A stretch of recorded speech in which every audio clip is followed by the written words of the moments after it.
one nation, under God, indivisible, with liberty and justice for all.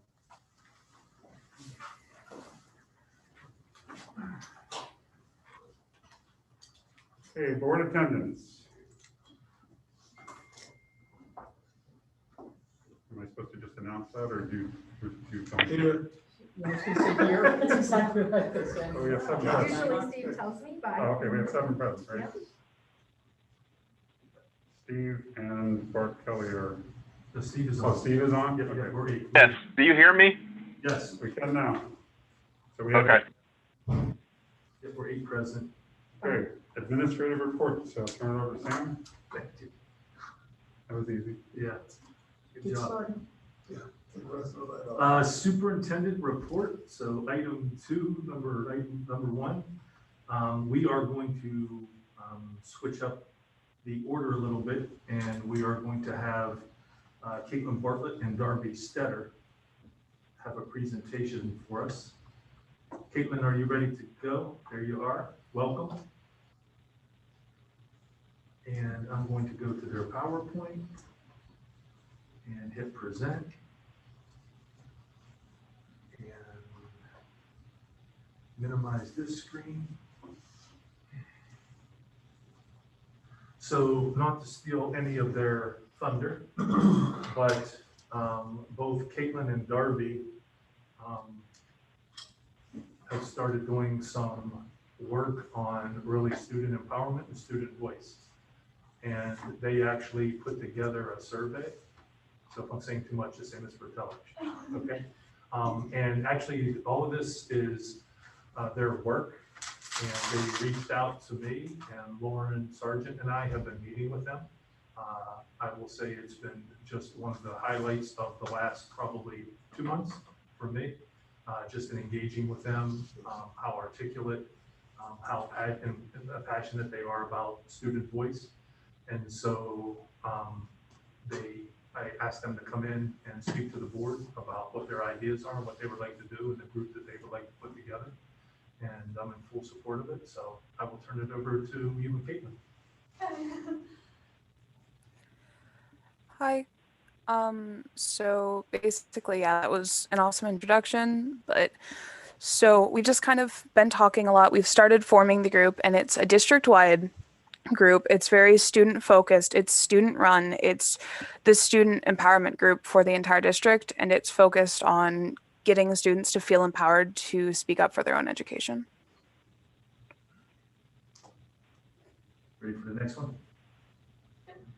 Our mission is to empower students to use their voices to advocate for themselves and their peers, to make the schools of Southern Tioga the best they can be. And then this slide we just put in here because we wanted to make sure that you are all aware of the fact that we are not here asking for anything in particular. We don't want any kind of approval. We don't want any funding at this point. We want to let you know what we're doing, what's happening with the students in the district. And we just wanted to keep you informed, and we wanted to let you in on this thing that we've been working on. Their ask for funding will come later. I was looking for the yeah. I knew there had to be a yeah. Yes. I think the yeah was in. That's exactly Right? right. I think the yeah was in. We're not asking for It's money. at this Yeah. time, right? So Yeah. it's okay. I like that, at this time. All right, that's good. I didn't bring my wallet anyway, so. Who we are, this is just like a quick introduction to me and Caitlin. I'm Darby Stetter, a sophomore at North Carolina High School. I'm the Secretary of Student Council. I also participate in Key Club, FBLA, and FFA. In addition to my school activities, I'm a member of the varsity volleyball, track, and basketball teams. Now it's Caitlin's turn. Hi, I'm Caitlin Bartlett. I'm a junior at North Penn Mansfield High School. I'm the president of the Gender and Sexuality Alliance there, and I've been working on the Spirit Day Planning Committee, which is very similar to the Student Empowerment Initiative, but it's more focused on diversity and inclusion within the schools. How we started, our mission, and our hopes. How we got started. We noticed a discrepancy in communication between the student body and the administration at the school and district levels. We decided to come up with a survey to cover recent important topics to give students to give student body and the administration and the school and district levels is where we saw like the discrepancy in communication. And so we came up with a survey to cover the important topics to give students that could be given to the administration after we completed the survey. We were then able to give the survey to a small group of students from Liberty and Mansfield, and we also threw in a couple by cyber. And we presented this data to Mr. Rotella, and then he included Mrs. Sargent, and we started discussing like the survey and the results. Through discussing with them, we decided it'd be a good idea to create a district-wide group of students that would create channels of communication from the students to the administrators, and we could work with both groups to solve problems in the school where we feel like we could make improvements.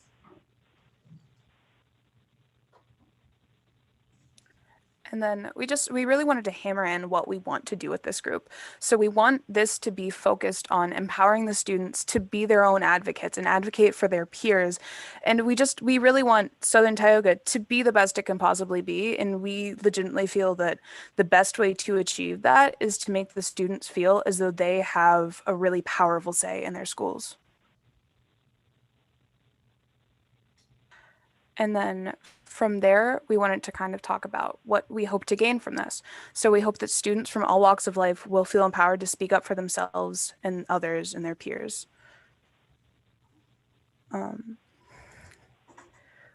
We hope that the student group and the administration will work well together, and they will work closely together, and that they will solve problems in the schools that are identified through surveys or through just talking with students.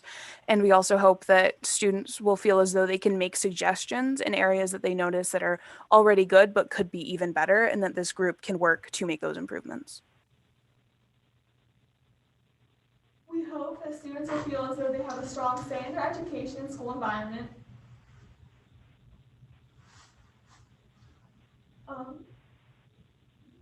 That STSD will facilitate a future generation that knows how to stand up for themselves and others.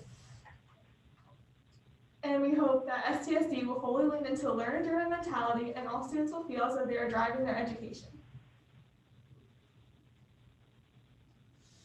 And any questions that you guys have about the group?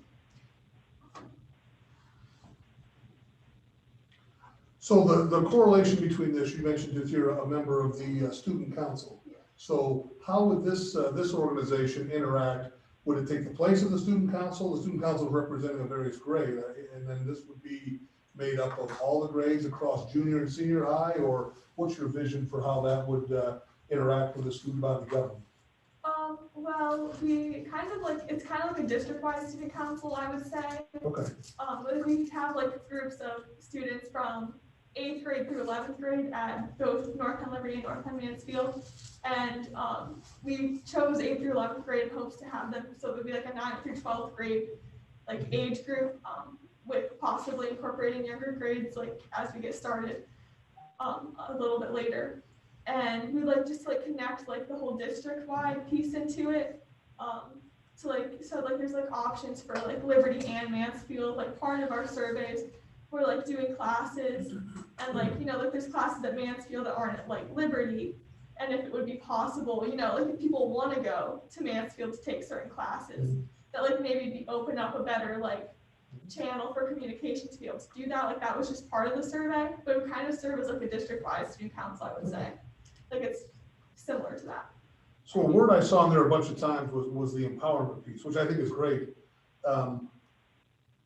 From your perspective now, do you feel students aren't currently empowered to speak up for themselves? Are there a majority of students or a minority that don't feel they can speak up because of pressure from peers or pressure from the environment, the school they're in? Or is this something that you're projecting as one of your goals will just naturally solve with this group forming?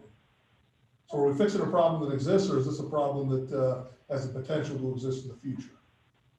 Well, I don't know. I think that we just kind of want to really encourage the empowerment piece.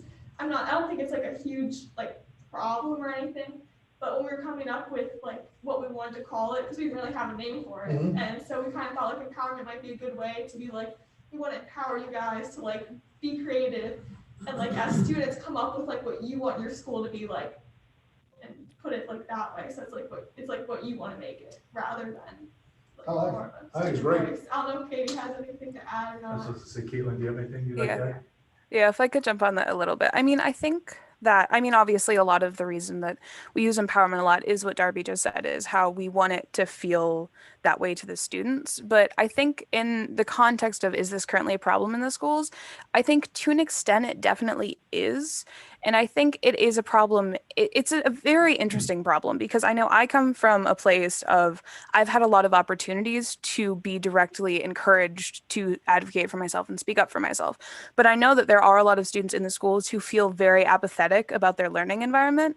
So a lot of kind of what encourage us to go the route of the student empowerment initiative rather than just a district-wide student council, for example, is to get students that currently do feel apathetic, give them a place to use their voices in this environment that's actively encouraging it, and hopefully then empower all of the students in the schools to feel as though they are being encouraged to speak up for themselves. And if I could add, I think another area, so some don't hear, some are apathetic, but also the ability to locate usable information. So it's something that both of them brought up. Like, if I want to start a club, it takes me so much work to do this that maybe it's viewed as apathetic, but it's really, I get bogged down in where do I find this on the website? Who do I talk to? And then if I'm not someone that's going to walk right into an office and say, I want to do this, how do I do it? Then I kind of get lost. If I'm just at home and trying to figure it out, there's not that. So I think that that was another piece too, is how do we provide information that students are looking for more readily so that they can have a voice as well. Are we gonna see the data at some point, or is this, I mean, because you collected some data, but you just did a small. Yeah, they did, I should say we, right? I can't accept any for that. They did a very small sample size, I think, just to kind of get a feel. I don't know that we would share that with the Okay. board just because of that. But their next survey is ready to go. And somebody, I believe the superintendent, is delayed by at least 24 hours in getting it out. So we have another one, but yes, we would share that data. And then we've talked a lot about topics too, like what topics, what do we want to glean? Do we want to do this like a monthly survey and then pull that information back? And also, we know that you become apathetic if I answer questions and nothing happens. So what information can we collect and do something with it so that our students feel like, hey, I say this and this is what comes out of it. Not that everything I say has to happen, but there needs to be some tangible, visible changes, or what's the point of answering questions? So we've also talked about how do we collect information on things that we feel collectively, the four of us at this point, can put things out there and make some changes to the environment as well. If I can ask, so Darby, you mentioned, say there's a class at North Penn Mansfield that somebody from North Penn Liberty wanted to take, so that would be an academic component of it. What are some of the other, Mr. Rattella mentioned, club or things of that sort. What different aspects do you envision this impacting? Honestly, quite a bit. Our original survey that we sent out, like that was questions that Kayla and I were able to come up with, consisted of like a bunch of different topics. Mm-hmm. And then, I mean, like right now, like with COVID, like everything's like a lot different. And so, I mean, part of that was like our learning models, like face-to-face, hybrid, remote, like what did the students Mm-hmm. like, and like what worked for them in each one to try to improve, like, like there was good things about hybrid and there's bad things about hybrid, Mhm. and try to figure out like where was like, what might be beneficial about it, like post-COVID, or like when everything starts to get back to normal more, and like what everyone likes about that. So that was part of it. And then we also had like electives, like what classes you want to take that way, which would probably be a lot of like the Liberty Mansfield, like transportation wise. And then we had extracurriculars with like clubs, like if you wanted to participate in a club, is something holding you back from doing that? What clubs do you participate in right now? And like what clubs are you interested in? We also covered just like in general, like graduation requirements, like how easy is like important stuff able to be accessed by you? Like just kind of stuff like that. There was a lot of stuff that we definitely came up with. I don't know if Caitlin has anything. or not? I mean, if the question was kind of like the divide between the schools and asking questions about how we could kind of bridge that a bit, I know if we're talking like specific classes or something that somebody would want to take, if it's not a directly hands on class, if we figure out that a lot of Mansfield kids want to take an elective at Liberty, then why can't we start sending kids down to the cafeteria with laptops and they zoom in like students have been doing through the hybrid schedule? So I think part of it was definitely like, what are areas that we've learned? Like, how can we apply things that we've learned this year and all of the chaos to kind of what students want to see from their education in general? And I think so we were trying to ask questions to sort of direct that to see how we could make those improvements. Yeah, so we definitely looking at extracurricular clubs and activities. What's the best way to collect and use information? Would you answer surveys monthly, like some of those questions? We also talked about like, how is it that we can use social media, like some social media that students are on, say like Snapchat, you can do a quick 1-question survey and collect that information, right? Is that everybody? No, right? So email would get to everybody has an email address, but there are some other like, hey, quick snapshots, like what would happen if we do this? So it's just trying to generate a lot of back and forth, almost two-way communication student style.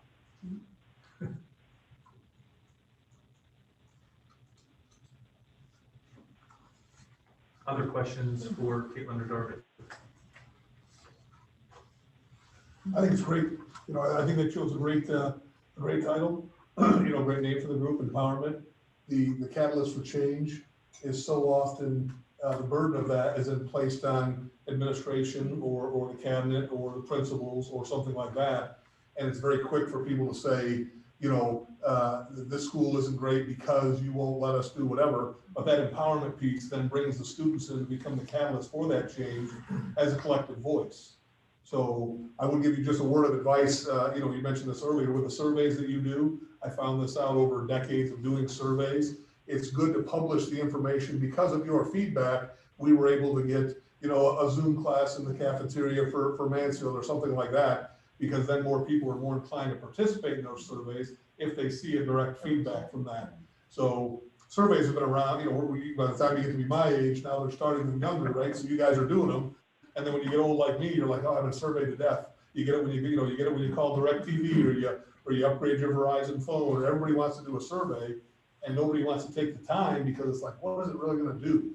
But if you could see that my voice made the change, I think you'll be very successful. So I'm very encouraged to hear future updates on how this goes. First of all, I just want to let everybody know, I only found out, when Darby asked Katie to participate, I found out that it was happening. And then when she was explaining it to my parents on a call about 2 weeks ago, I got an understanding of kind of what was going on, sort of. But I do, from a little bit of knowledge, I do want to ask you, first of all, nice job, ladies. I definitely want to just say that. But I also want to ask you to explain what feedback you've already gotten, because you've reached out to, you said 8th through 11th graders, right? And you've actually got some names and have assembled a group. And what feedback have you gotten from that group so far on this initiative?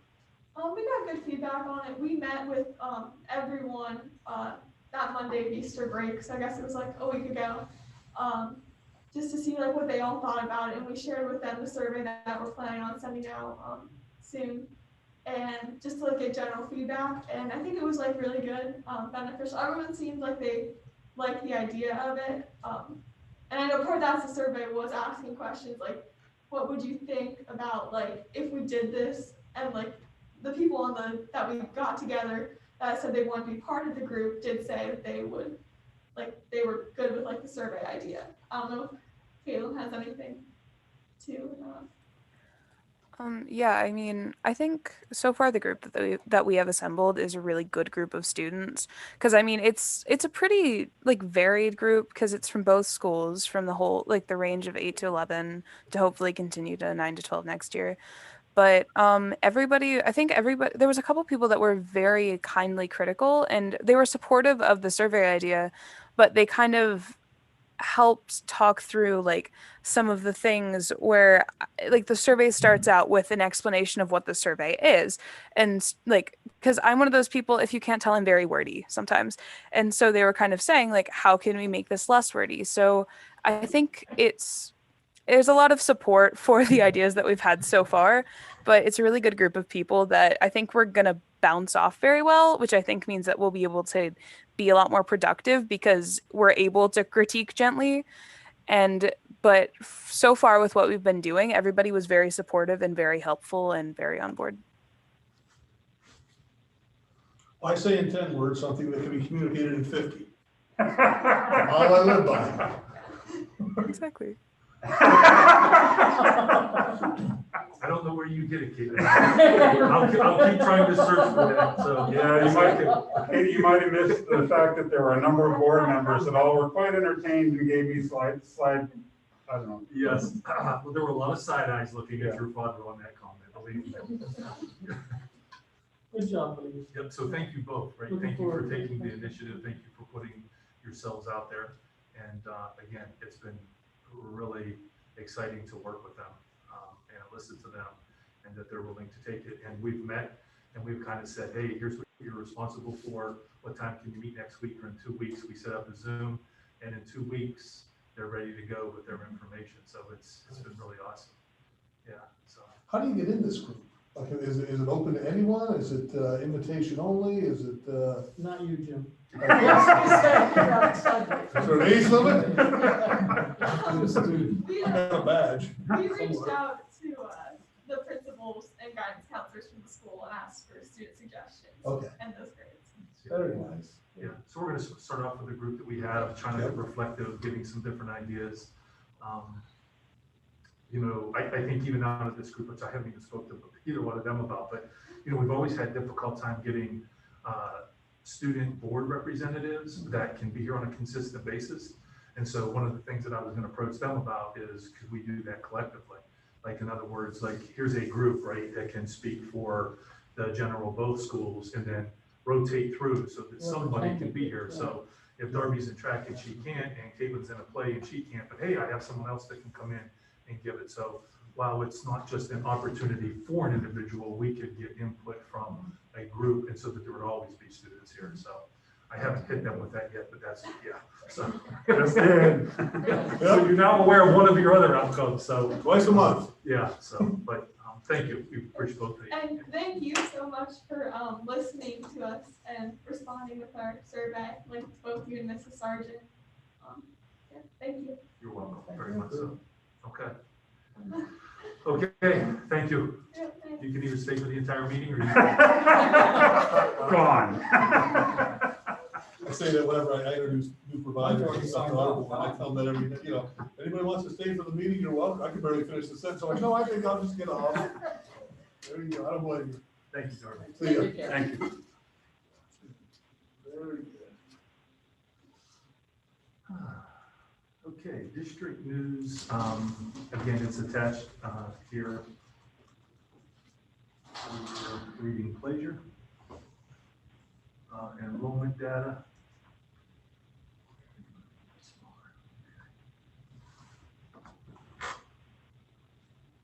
1719 is where we currently are.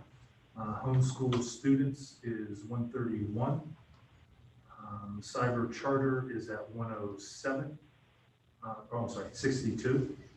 And cyber campus at 107. So you see that some of those numbers are going down a little bit, which is students most likely returning after we've been to have left remote, and so that we're face to face. So we're getting those students back as well. Can I ask a question about payment for cyber charter schools? Mhm. Is that on a daily basis, or like with some students, you know, probably coming back to us, or at least not doing the cyber charter? It gets prorated on a It does daily. get prorated daily? Yeah, there's a reconciliation at the end of the year. Okay. The other thing that we're doing with attendance is, as we're trying to build a budget and look, Bonnie is putting together a letter sending out to all students that have been homeschooled or that are in private cyber charter to kind of glean, if we are back in quote unquote normal circumstances in the fall, what is your intention, right? Because some of them, I think that the change was so deep into March, they were like, I'm already good, I'm gonna just ride out the year this way. And so we are trying to get some information from them. So we'll be sending that letter out this week as well.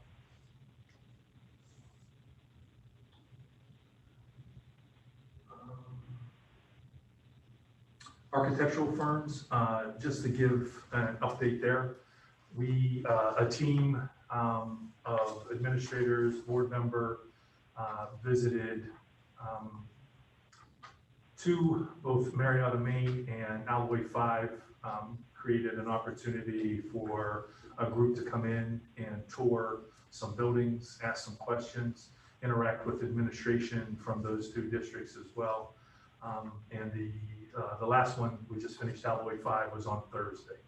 So we met as a group tonight to kind of debrief from those visits.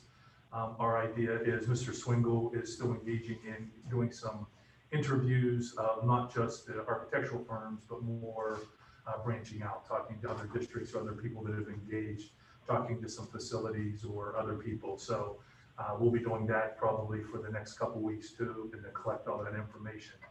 The idea then would be for one or two of us, Jim made both visits, so appreciate him taking that time, is to come in and make a recommendation at the work session to the board, present the information that we have collected, answer any of the questions that we've come up out of the interviews, and then make a recommendation as the architect of record at that May board meeting. So I will say that it's, you know, we had whatever the rose-colored glass pie in the sky was to make the recommendation here, but we're pushing it. You know, we're not in a rush. And you know, Mark, I asked him about it, and he said, actually, most firms have been very pleased that you're being so diligent and trying to find the right match for you, right? So we've been pretty pleased.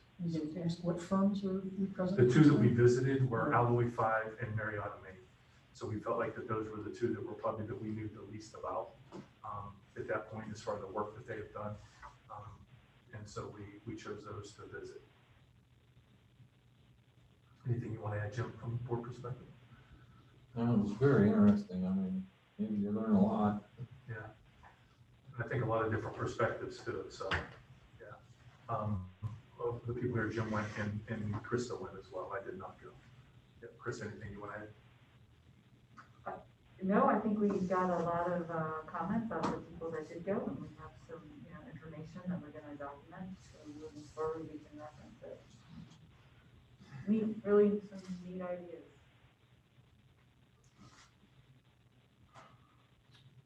The next item is LERTA. Just to let you know that our solicitor will be meeting with us at the work session and executive session to have some conversation with a legal perspective to LERTA. So I just wanted to make sure that you knew that was one of the things that you asked for our solicitor to come in and speak to you. He couldn't be here tonight, so we said May 3rd, and because it's a legal conversation, it will be an executive session, but then we can have conversations after that at the board meeting as such. COVID update, it's actually been a couple, I think, board meetings since we've actually focused on that. As Mr. Nobles just informed me today that I just became aware, our county has moved back into substantial. I will tell you from a district perspective, while we're seeing a few staff members, our students is what we're seeing an increase in. So I think in the last 2 weeks, we probably had somewhere between just 3 and 5 unknown positives, but those have equated into about 40 quarantines. So those are happening in the bus or in the classroom. And so we are seeing that on the rise. We're definitely seeing more cases where students are being tested than, I mean, really that's the difference between where we were and where we're at. It was very much adult, and now we're starting to see much more student, which it does impact a lot more contact now that we're back all together. And I think you've also seen, and I try to share it with you when I get information, other districts from our region. So as I'm notified that they either go in for 2 or 3 day or shutdowns, I've been trying to share that back with you just so you kind of have a perspective of what's happening. But we are definitely seeing another spike, I think, in the region. Jim, you're more in tuned or intimate with the data, so. Yeah, no, I mean, it absolutely is. I mean, this started, kind of similar to how we rose into this, back in the fall. The counties that surround us, so, Lycoming was the first to start to spike up. They never really even came down, much. They were right at the cusp of moderate transmission and then shot right back up. Bradford County's going up quite a bit, and then now us, Potter, and then, Steuben and Chemung as well. So the whole region is seeing that uptick. So right now we're racing, to vaccinate people faster than the trajectory of the disease is rising. We're also racing against the variants. A lot of states are tracking that, as variants to penetrate the borders of the United States. A lot of those variants are much more contagious. They spread much quicker. Some of them have been known to affect kids at a higher rate. I can't say that's exactly what's going on here, but obviously, where there's smoke, there's usually fire. So we have to race against that now. So whatever we can do to get that information out, that starting tomorrow, we're vaccinating anyone 16 and older. That's throughout the whole Commonwealth. So there is no residency requirements, so you don't have to live in Tioga County to get vaccinated here. You don't have to even live in Pennsylvania. So we want to take care of our region so that we can race to get people vaccinated faster than the disease is spreading, so that we don't see another phase of either remote learning or various degrees of business lockdowns and things like that that really hurt our region. So whatever we can do to help spread that word, we really appreciate it. Are you getting the vaccines that you need? I think we have adequate supply now. So most of the backlog, Johnson & Johnson is still a little bit smaller quantities. They had to throw out about 1.5 million, 1.5 million doses. There was a problem when they moved the distribution center in the reconstituting area to Baltimore when it was in the Netherlands. They were trying to bring more doses in. They failed quality control measures, so they had 1.5 million doses that Johnson & Johnson had made there, and they had to throw out the entire batch. So we're still seeing Johnson & Johnson in very small quantities, but the Pfizer and Moderna supply chains, they're very consistent now, to the point where we can start to branch out, go into businesses or other hubs within the county and offer vaccine in the community in hopes to raise that awareness. Very, very low number right now from a county perspective. So about 12% is where we're hovering with that have been vaccinated. Yep. Second dose, everything. So we're about 5,200, give or take, which, we've still got a long way to go. We're a county of almost 41,000 people. So national statistics have shown us anywhere from 63 to 67% was the acceptance rate. But there's a lot of studies out there in the rural communities, that number is much lower. So in your more urban environments, you're seeing higher, well up into the 70s, 80s, even suburban environments sitting close to 90. We're on the other side of that. We're down in the lower end. So we've got to get information out to reduce that vaccine hesitancy. If not, we'll never reach that level of immunity and protection that we need so we can get back to normal life. People say that all the time. Why am I going to get vaccinated if I can't take my mask off? Well, once we get, 30, 35,000, 40,000 would be great. Once we can get our entire county in the region vaccinated, then there will be opportunities to start to return to normal. The CDC has already announced that if you want to have small gatherings with other vaccinated families, that is permissible, removing the mask. So they've already come out and said that if you're vaccinated, your neighbors are vaccinated, it's 2 weeks since you've been vaccinated, you can get together in small groups and go back to some pre-pandemic lifestyles, taking a mask off, having your barbecues, things like that. But until we get more people vaccinated, and we really have to get the word out. So one of the things that was reported to me today is we have vaccine now, but now we're having to actively go out and call people. Would you like to come in? You called us earlier to get on the list and we never heard back from you, things like that. So we want to drive that more to where there's actually a wait. More people are calling, hey, I want to get in, okay, come on in. Not us having to actively go out and say, hey, would you like a vaccine? We've got doses now, things like that. So now is the time if you don't want to wait. If you don't want to wait, starting tomorrow, it's open to everybody. We added another vaccine provider in the county. CVS is now involved as well. So their federal partnership, they have completed their program with the nursing homes and the personal care homes. So they're now offering a limited vaccination clinic at their office in Wellsboro. I don't know why they're not doing the Mansfield office. Maybe just control or something of that nature. But so we have 3 pharmacy partnerships here, CVS, Wise, and Rite Aid. And then we also have vaccine providers at all the healthcare. So Laurel, Guthrie, and UPMC. And who does it, Wellsboro, admin building? UPMC. Yeah, so they have a partner arrangement with the Wellsboro High School. So we're looking at opportunities for that. Now that we've opened it up to larger sectors, we might be able to come out, Laurel will be able to branch out. I don't know if we'll necessarily have a partnering arrangement like that because we have health centers in all the communities. So it's really easy to say, hey, we'll have a thing in Elkland or Lawrenceville. And so get your vaccine, please. How is the impact on younger people been? Has it been consistent or has it gotten worse? As far as infection rates? Well, no, as far as the impact, like how severe is the infection? Basically, I mean, initially. Gotcha. Yeah. No, there's been no significant change in the impact. So we're not seeing a high degree of hospitalizations among the younger people. Again, they bounce back quicker. It's just like anything. Their bodies are younger. They're more resilient. But still, as Sam said, as you become a carrier and then you infect someone who is older, so we are seeing an uptick in hospitalizations. The death rate hasn't ticked up significantly compared to where we were back in the winter months, but that is very lag data. So you're infected, it takes a couple weeks, week, 10 days, then you're hospitalized.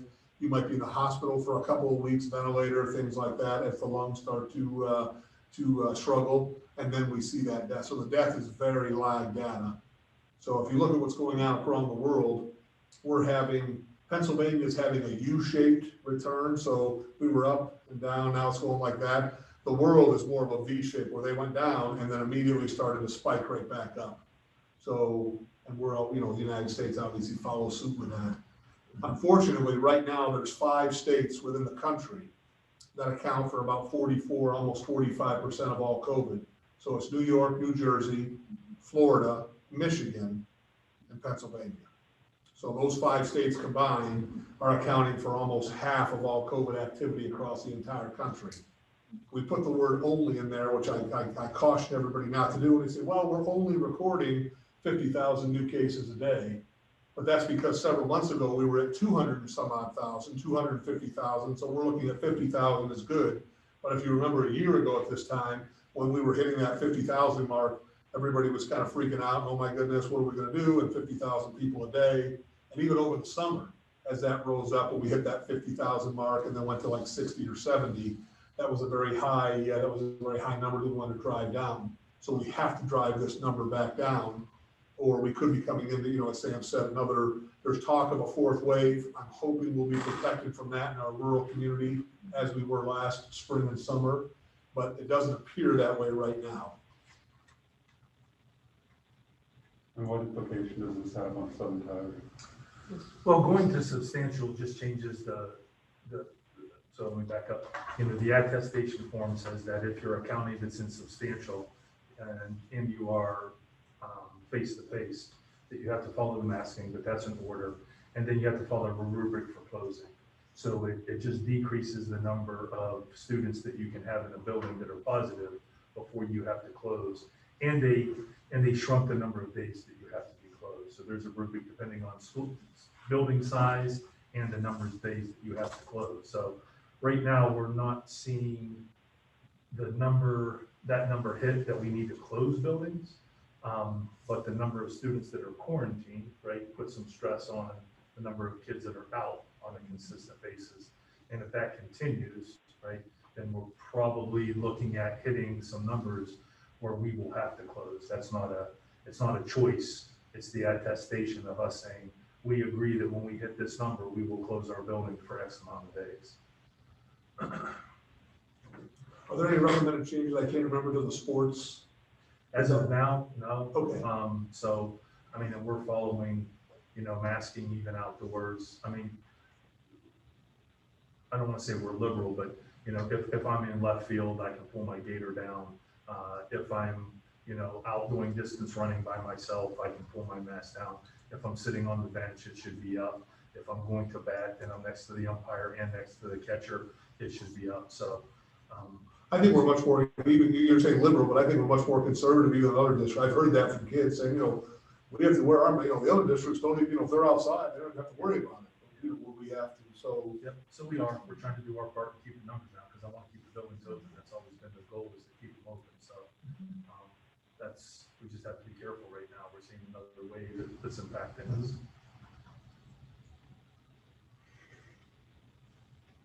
The other item is youth leader of tomorrow. I know I mentioned this at the work session, but I want to make sure it was on there for the minutes, that both Alex Stein and Kirsten Mitzvahler. So Alex Stein was chosen as the Mansfield Chamber Youth Leader for North Penn Mansfield, and Kirsten Mitzvahler is the Youth Leader for North Penn Liberty, and Alex Stein was chosen as the overall Youth Leader for the year 2021. So congratulations to both of them. With the federal stimulus funding update, I really do not have, I was off a little bit. We have a grant meeting, what's today, Monday, Wednesday. I was thinking we had one last Wednesday, so I would have new information to share. So really, from what we've shared previously, the previous slide, we haven't identified any more spending per se than we previously shared. Still looking at the goals that we have. Also trying to tie it back into the budget as well. So we actually had a long conversation about that today in cabinet, and just really want to try to do be transparent with where the money is going inside the budget. So sometimes that can get hidden because it's budget neutral. Here's what's coming in, here's what's going out. Any questions, right? Bonnie even added to the staffing line item that is grant funded, so that like here are the staffing positions as well that will be added there. So we're going to meet again on Wednesday, cabinet, to talk about the grant and other spending. So I'll have some more detail. I know Krista and Lauren talked a little bit today about the summer programs and some of that as well. Is there any discussion at the federal level for the next, the more infrastructure-driven stimulus that they're talking about now, what the impact of schools will be, or have you gotten that detail yet? The American. Like the 2.2, well, we have the American Rescue Plan, the 1.9, the next 2.2 one. I heard anecdotally there's going to be more money in there earmarked for school programs, but I didn't see any specifics on that yet. Yeah, and we don't have any guidance now on the American Recovery. Okay. Yeah, so we don't even have guidance on that yet. So while we want to be very intentional about the spending, spend it across X amount of years, and we're trying to balance what do we take out of here and what do we take out of there. We also don't want to get caught before we have guidance on saying, yeah, we're going to do all of this, and all of a sudden the guidance comes out and says, no, you can only spend it on X, Y, and Z. So tying that into the budget, right, we're trying to push that as far as we can, hoping we get some clear guidance so that we can make those decisions as well. So student empowerment team was the last thing. Oh, if you can just go back, Oh, develop long-term systematic changes to delivery methods. Yep. Is that, because I know Darby and Caitlin had kind of mentioned that as well. Are you going to work with them and see? Work with students as well, right? So, yeah. like they talked about electives, we have a course that our literacy coach, Sherry Steppe, is teaching in English right now. And I think that that's been very eye-opening as well. So it's a student that we're offering our teacher, basically a combination of synchronous and asynchronous. And then one of the components of that is that there has to be some type of discussion. So you get X amount of points for interacting with your peers. And she also has hours here that they can come in. So it's really interesting because these are students that are remote. They're involved in this class, both synchronous and asynchronous. And yet when it comes to their classroom discussion, they can do it online or they can come in. The majority of them all want to come in, right? So what we're finding, right, is there's this blend. I'm doing really well, and I like this, some synchronous, but some asynchronous work. And yet I also want to connect, right? But I don't need to be there all day. I just, there's pockets of time I want to connect. Or like Dave said, I'd like to take this course, it's not in my building. What capability do I have a couple of days to go down to the library or down to the cafeteria, log on and take the course, right? So I think what you're seeing, again, it's not for every kid, right? So it's really, how do we build this? If I go back to, I think way back, we talked about distance learning, with the variable being the length of the distance. So in some places I'm teaching and you're all right here. Next time I'm teaching, but you might be down in the library and you might be at home.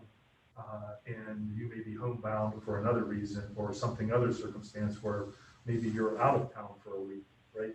But we can still reach all the kids. So I think engaging in the students also, like we're asking, like, what were the pros and cons of remote? What are the pros and cons of hybrid? What are the pros of being back in the building every day? So they're trying to glean some of that information from them, then from the faculty. We've had some conversations with, is the competition for cyber not cyber? So is the competition for cyber my cyber campus, or is the competition for cyber something completely different, right? And how can we compete against that is a little bit like the parts that they like about it, but here are the parts that they don't like. This is how I would like, I wish I could come in and connect. Oh, okay, so that's really a conversation that we've been having. Mr. Freeze is really interested in that as well right now. So he's kind of looking at some different avenues. So however we can support that and what that would look like is something that we're very interested in engaging as one of our goals. I think it was also interesting that she was like pointed out quickly, right? Like if they're not hands-on courses. So like if I'm small engine repair, it's kind of hard to zoom into that class, right? But you know, that's more of a hands-on right now. But if it's not, then what are the courses that could be offered in that manner? So I'm just asking because you answered the question with a couple of different pieces, and it sounded like, I mean, definitely I got the bit about potentially addressing distance. But you did also say asynchronous, so are you looking at a combination of the modalities?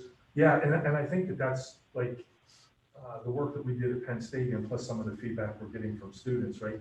If you offer a remote class and they have to be in front of the computer 5 days a week, that's not what they're looking for, right? So that's the piece of cyber that they like. They like some of the independence where I don't have to be 9 to 10 every day in front of the computer, 10 to 11 in this class, 11 and 12 in this class. It's, yes, there is some synchronous time. So maybe that's 2 days, maybe it's 1 day, whatever that looks, but then there's asynchronous time that I'm demonstrating either my knowledge, my competency, or my other learning that occurs outside of this face-to-face time, right? So, and then you get this whole piece of kind of like this office hour time. Hey, I did this, here's where I'm in, but I need some check-in time. So that teacher, while may not be face-to-face, may then have on those other times some office hours that are, you know, construed in there. And there's a lot of things that you can look at. I think there's a lot of possibilities, you know.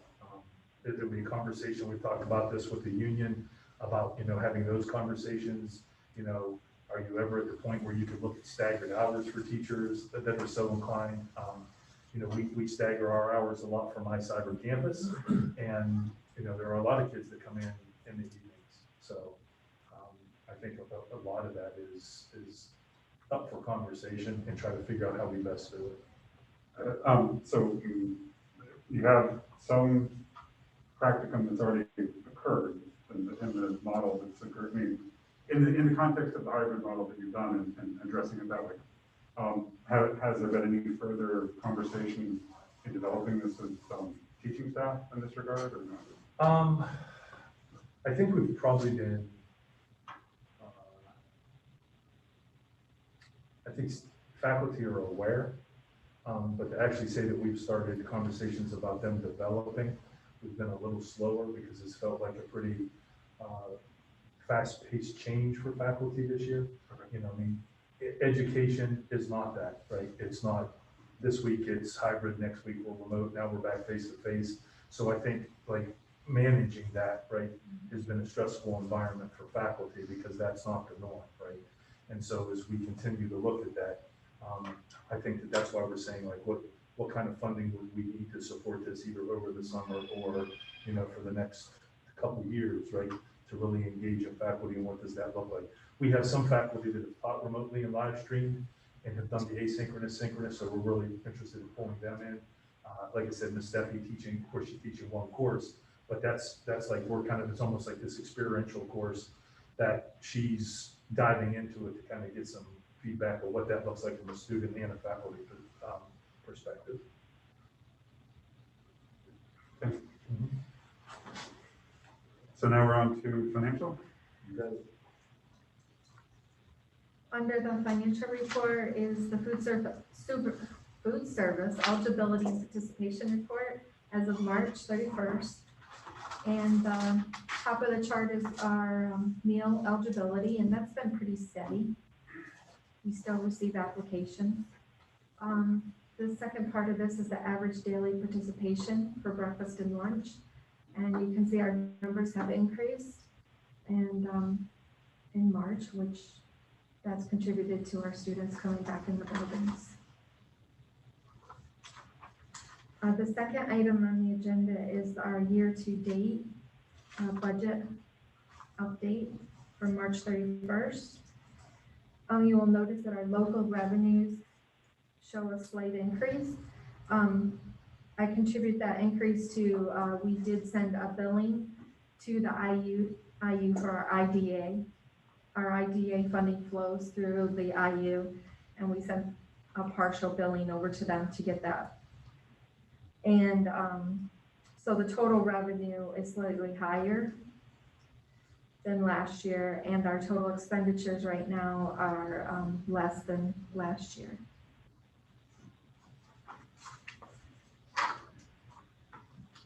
Okay, the next item on the agenda is to let you know that at the work session, I told you that the earned income local tax deadline was not extended.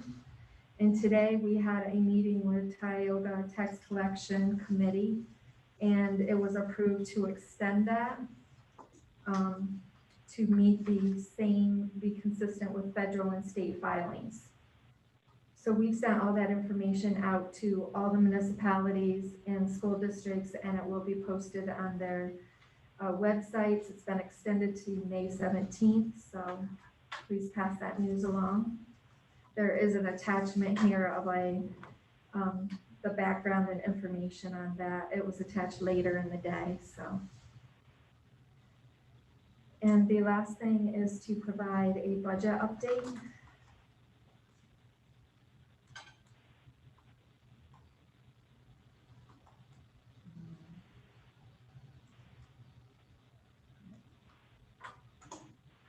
Did you put that PowerPoint on? Yeah, there should be a link. Is that- It's a Google Doc. It's signed in. It says sign in, yeah, I can't get the. Sam has access.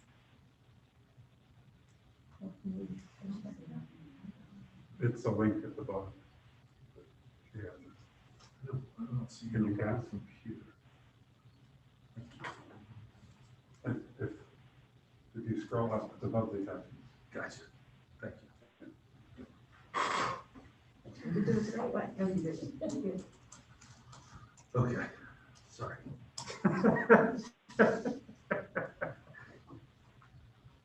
Okay, this first slide is the millage rates of the 3 school districts within Tioga County. The green represents Lycoming County and the yellow are the Tioga County rates. The data is from 2016 to 2021 rates. And as you'll see, Southern Tioga is the lowest in the county still.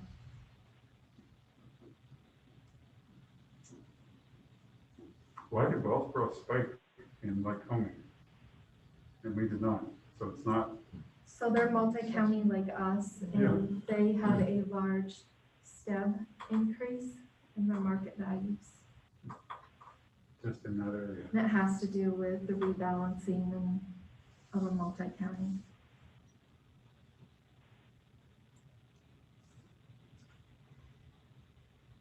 So since we are multi-county, we have to go through a rebalanced millage rate annually. And on this slide, I have our current 2021 millage rate, and then you'll see the rebalanced millage rate. We're trying to stay as close as possible to our current rate. However, it will never remain the same. millage due to rebalancing that has to occur. So that rebalanced millage rate is at the 0%. And down below are the percentage increases in Act 1 index and the amount of a decrease or increase that each would produce. Now, this decrease here could change with assessed values that could come in at the beginning of May from each county.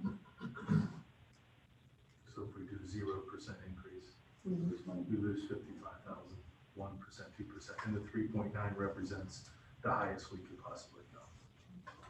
Yes. So there's been, discussion about assessed values. So I wanted to share, just provide some data on assessed values. And these are the next two slides. This is Lycoming County. And each color represents what type of property it is. So as you can see in Lycoming, there were some increases in agricultural and residential. And the next slide is Tioga County. But both of these are only the area that is in southern Tioga, right? Correct. Okay. Yeah. So there's two townships in Well, Lycoming. But I'm saying you could pull county data, and the county data may not represent the impact within our range, but this is just the ones that are Yes. inside. Thank you. Yeah, just for our district.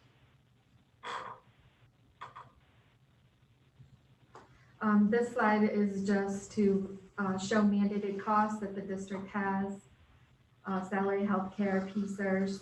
Those all are having increases annually. And this slide is where we were last month, our preliminary look at 1.7 million deficit. Sorry. This is a updated slide, a slight reduction in the deficit to 1.6. And this slide is our usual salary and benefit update. You will see off to the left-hand side, there's grant funded. I put that in orange. So you could see that, and that does have 10,000 added there. And that is contributed to the summer coordinator position that's on the agenda tonight. Also with the approval of the assistant superintendent position that has been moved over to the non-Act 93 from Act 93 area. And in the professional category, there was some recent resignations that occurred. So with those resignations, I had to adjust at our Master's C step that we put new hires at in our budget. So with those adjustments and some insurance adjustments, it has caused this slight increase of 34,701. And those also reflect on FICA, PSERS, and the insurance.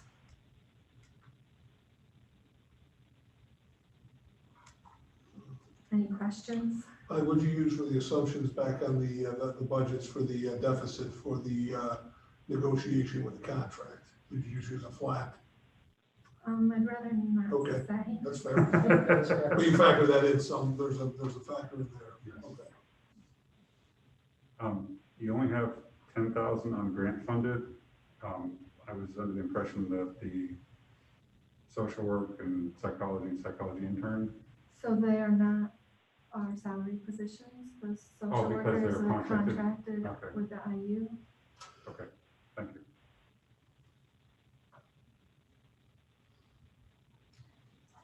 The next slides will review our revenues, and there has not been any change to local revenues at this point. I have decided to leave the earned income tax revenue as it is. We had a slight decrease in the revenue in previous quarters, and the recent extension of the annual filing, I feel like I want to leave it at the amount we have. State revenue, you're just going to see Social Securities and PSERS on here because of the salary and benefit changes that occurred. The federal revenue, you will see on here, Title I increase.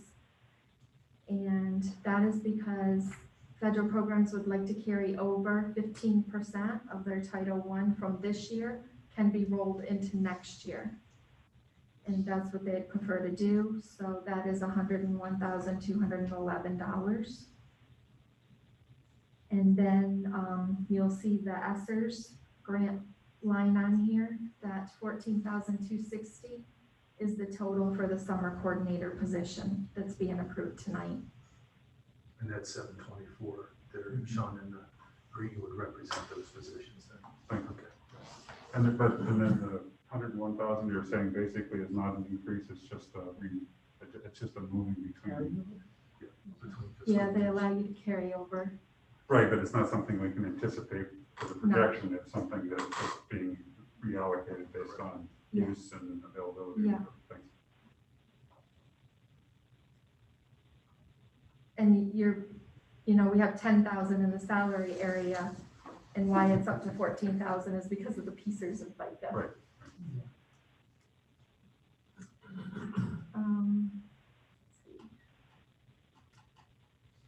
So we're still continuing, like Sam spoke about enrollment. We're sending out letters to get a feel of how that's going to affect our staffing numbers. And this week we have continued grant funding discussions to see how that affects our expenses. And of course, state budget update and assessed values. These are important dates to remember. I'll have the proposed final on the May 10th board meeting and have a final budget on the June 14th board meeting.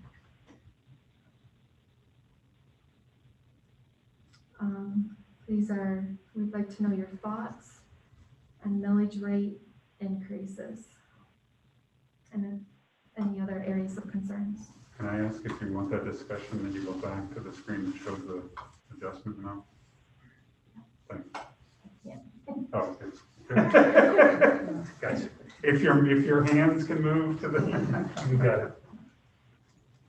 Bob?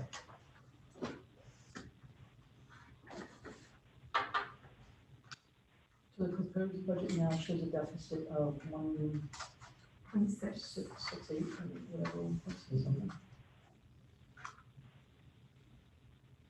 I want to say that factors in, that's more of the, if I remember correctly, that's kind of your pie in the sky. If everything gets approved.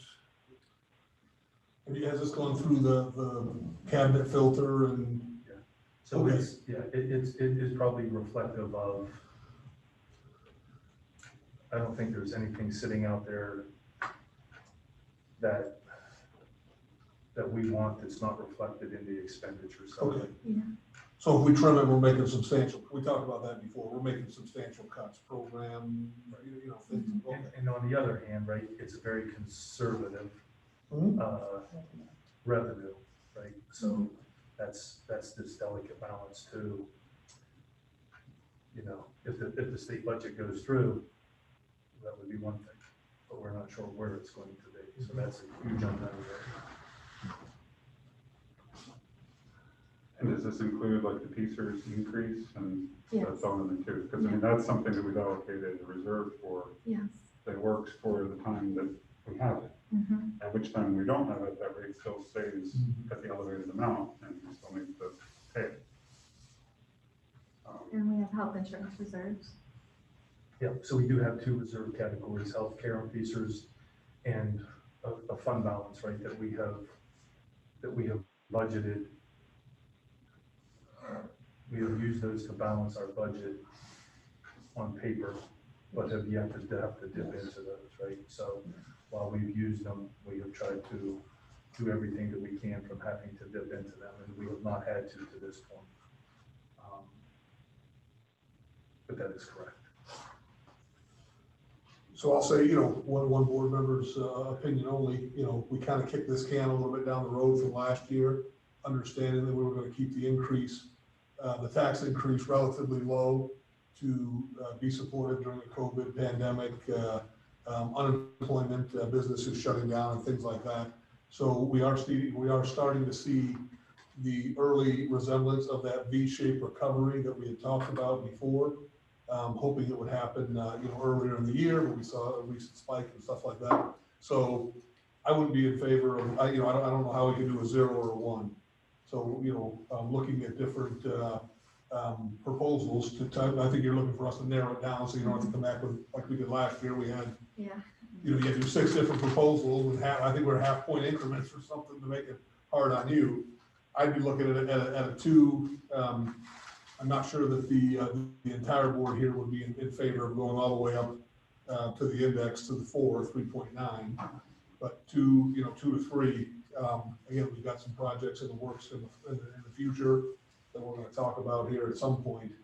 So we're going to need some money for that. And up against it now, not having to pull from money in reserves, I understand, but we're looking at $1.6 million deficit.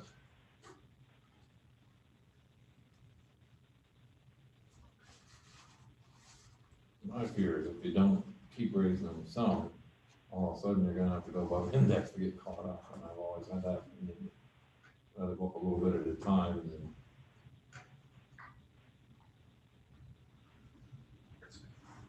Okay. Anybody else?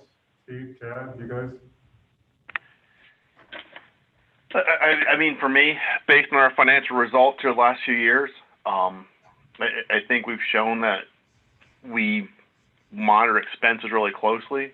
So I'm kind of with Jim that I don't think we need to go to 3.9, but I'm also, when I say Jim, meaning Jim Nobles in that case, but then I also agree with Jim Krager that we do need to have, I hate saying that you need to almost have a tax increase every year, but a small tax increase to me in that 1 to 1.5%, 2% range is something that I can support. And the budget is built on a 0 right now.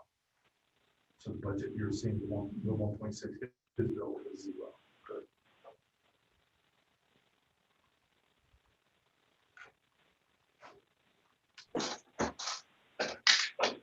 Chad Riley, can you guys hear me?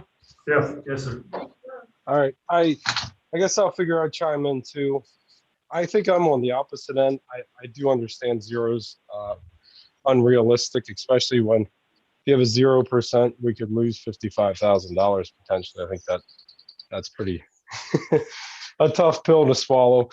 However, because of the COVID and the V-shaped recovery, I also don't want to put a burden right in the middle of a recovery and tax our constituents and the landowners, right as everybody is starting to get back on their feet and recover fully from the pandemic. So I guess what I really struggle with is the fact that, and please correct me if I'm wrong, but I believe at December's board meeting, we said that we had a $1.9 million surplus from 2019.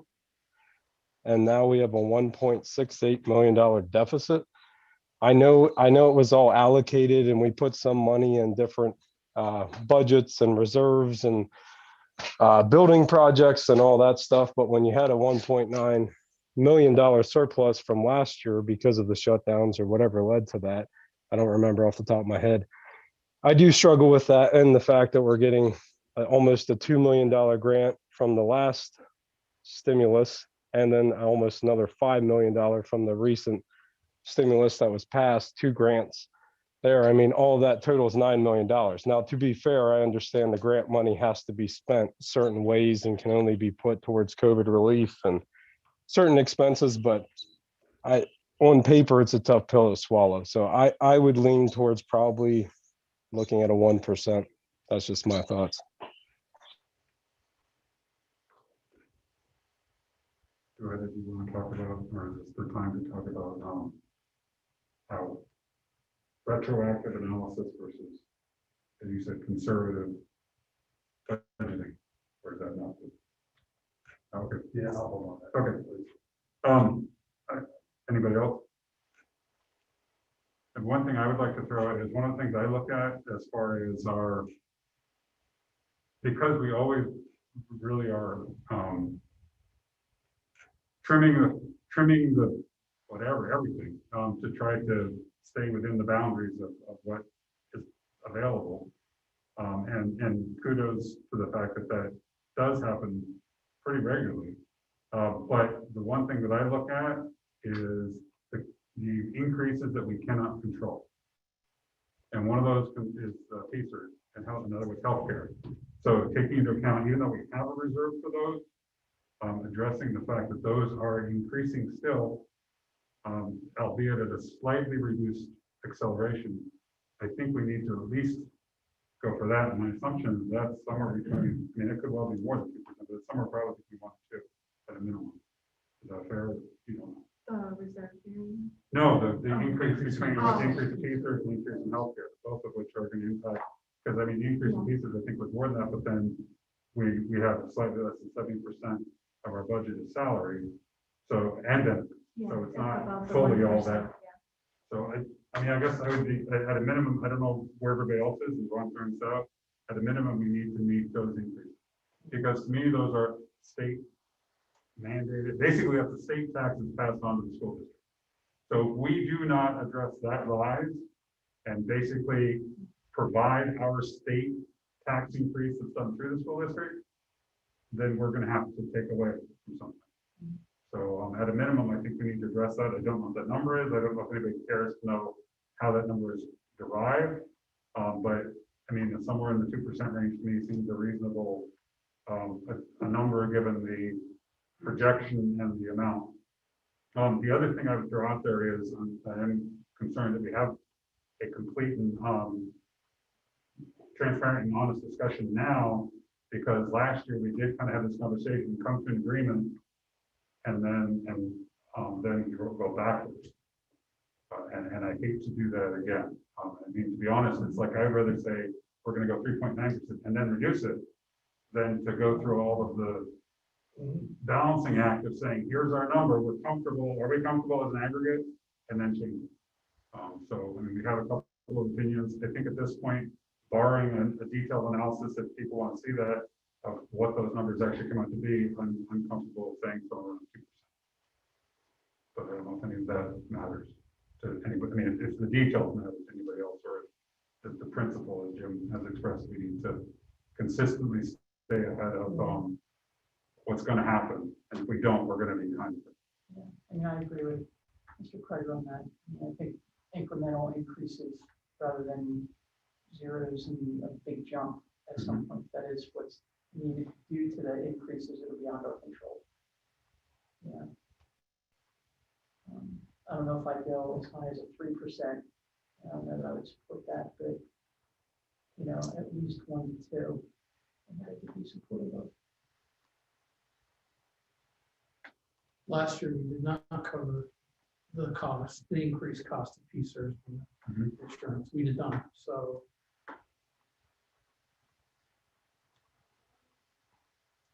I'm in the 2% range. But it would be helpful to see those real numbers, I think. But yeah, it's a little premature to commit, but I would like to see the PSERS numbers. I mean, that and the health insurance. I mean, that's what's being passed on.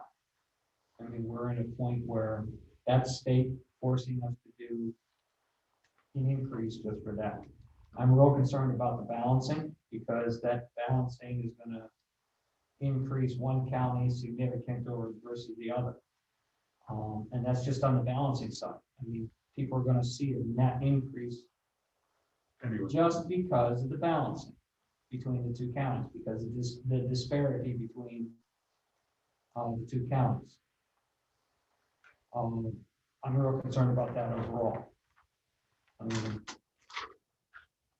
if I lean towards any increase, it's just what is the net for so that we don't lose money. But and on the same token, as a whole, I'm still going to be no increase, but I do want to make sure that we're definitely staying on a flat. Which means to stay flat, we gotta have an increase. I hate to say that. I'm just shocked personally, but Yeah. you were saying. No, it's like, to actually stay flat, we have to have an increase. It shocks me. I do not like it. Right. It's just the rebalance. And I do not like it. I still probably will not accept any tax increase, but I don't understand why we have to increase just the state law. I mean, I understand. I know it comes from the rebalancing, but it's still driving me nuts. Well, the overall increase in PSERS, right? Yeah. If you just look at the final budget from 2021 to what we're updating to this budget is about $250,000.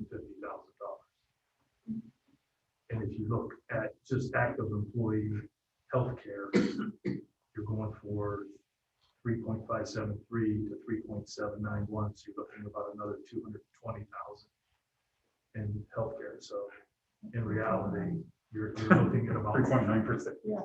You're looking at, so. Yeah, so the two's not gonna, I mean, Right. if you're saying you wanna cover that. So I guess the point will be, right, is that either one of them will exceed 2%. Combined, they'll exceed what we can go to. So unless you do exceptions, which we can't, right, you're not gonna be able to cover healthcare pieces. You can offset that, but you're not gonna be able to cover those combined.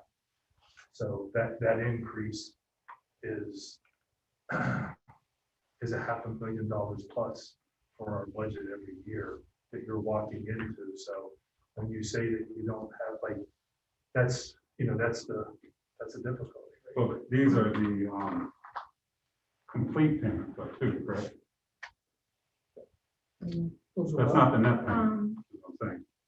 Those are what? I'm sorry. Yes, It's the complete payment, not the net. We get reimbursed Yeah. a portion back, so, Well, healthcare, that would be. no, Yeah. it would not. Yeah. So healthcare would be the complete, but you're correct, pieces would be a portion of that. So, but combined, it's probably still over the 3.9. How much is it? And I think we've been fiscally, can you run the slide with that shows all the county, obviously we've been very fiscally conservative, as evident by the fact that this county is, for the school district, I think is lower. Yeah, I mean, Ironic or interesting, though, is actually we were higher in the Tioga County historically, but they're no longer. But the other side is, I think, last year, and it looks like this year, last year, they got money back, it looked reduced, correct? Yeah. And like, Yeah. home, For the rebalancing Yeah. they got. based on the rate that we took. yeah, you look where we stand compared to, northern Tioga is obviously a more closer apples to apples comparison than Wellsboro, just based on the distribution of wealth and things like that. Well, the facilities, I mean, buildings being the, Yep, number of facilities, number of, the span they have, and for them to be, I can't see, what is it, 18.4 there? Yeah, Yeah. 18.4. Yeah, we're 17, okay, so, we're off by 1, give or take. I think that speaks volumes to us being, not wanting to pass those increase on to the residents of the county, specifically in southern Tioga. But to Jim's point, if we don't, at some point, we're either gonna have to go, we're gonna have to do a 3.9, or maybe next year's 4.2 or whatever. And that's, and maybe it's not next year, maybe it's the year after. That's gonna be a big shock, and that's gonna be an eye opener. So, do we slowly increase to stay on pace?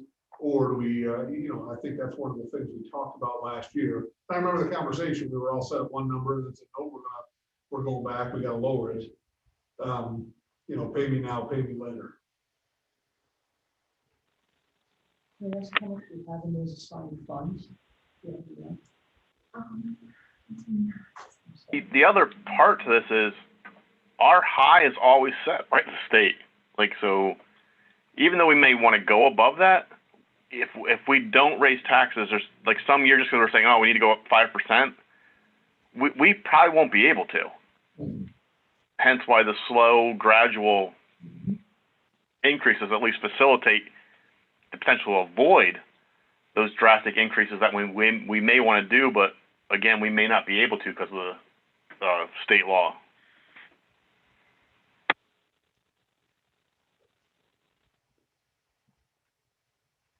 So what do you need from us, Bonnie? Numbers? 2 is, obviously 2's out there. So the question is, do we want a 1.5 and a 2, or a 2 and a 2.5? She wants to answer. I think that's what I'm saying, I'm asking that question to board. I think we have to narrow it, I think we gotta protect Riley's time, you know, I mean, you can do a lot, but you got a lot on your plate, so for us to come back and say, yeah, give me a 1, 1.5, 2, 2.5, Yeah. 3, 3.5, and 3.9. Because the problem becomes you have to rebalance every one of those and it takes a long time. So, you know, I'd say, you know, standard deviation on the other side of 2, if we wanna go, you know, 1.5, 2, or 2, 2.5.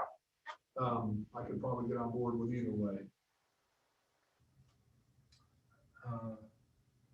I don't know, Bonnie, how do you feel? I mean, I feel like, I mean, it's a pretty big space, right? So I think we know that PCERS in healthcare is going to exceed what we're going to raise, right? Unless you're willing to go all the way to the index. So, I mean, I'm hearing some at 1 and some somewhere a little above that, but I don't know that there's a lot of love for work. I think 1's too low. You know, I said it last time, I'll say it again, you know. Probably 2. 2 seems like a compromise that people can live with. You gonna vote? Yes? He's enough. I mean, but, I mean, I That's think our goal. that the numbers are clear, though. I mean, 2% is a compromise. It's not addressing the real cost. It is not a V increase, right? Of just those 2 areas. Yeah. That is yes, that is a fact. I mean, that in and of itself makes me more inclined to go higher, but I mean, I don't like it at all, but like I said, I mean, the fact that there are a number of mandates that we have from higher levels that we have to fund from whatever we have.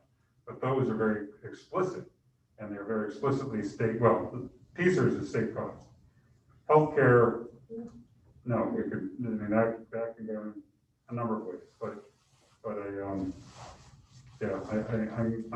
at least 2%, I would say, in my opinion. But So what I'm hearing is around the 2%. do you want a straw poll, or are you just asking for general? I mean, we have a couple of people that are definitely not comfortable that high. Yes, I did hear There are that. several of us that are comfortable with, or not necessarily comfortable, but accept 2%, and then there are 2 people that are saying higher than 2%. Is that a fair assessment of the room? I mean, or Chad and Steve, if you're disagreeing with what I'm saying as an assessment of what people are saying, please let me know.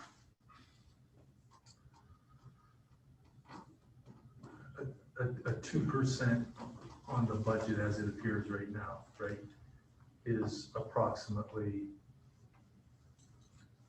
a $220,000 switch, because it brings you out of a $55,000 decrease and increases you by 174. So that's. So it takes it down a Yeah, little bit. it's a little bit more of a swing, right? It's not just the 174, it's the 174 plus bringing you out of that decrease. So all of those are just a little bit higher. So in other words, a 0.5 probably puts you at neither, right? And then a 1 is a little bit to the good, but a 1% is also, 110,000 on that budget as you look at it. So if we start at 2%, right, then at least I mean, right now we're at 0. So when I say that we're budgeting revenue conservative, that's a 0. A 2% takes you out of conservative and puts you at least somewhere in the middle. It doesn't address increased expenses, but it's not so conservative, right? So then you can adjust that either way, depending on how the state budget comes in and other things as well.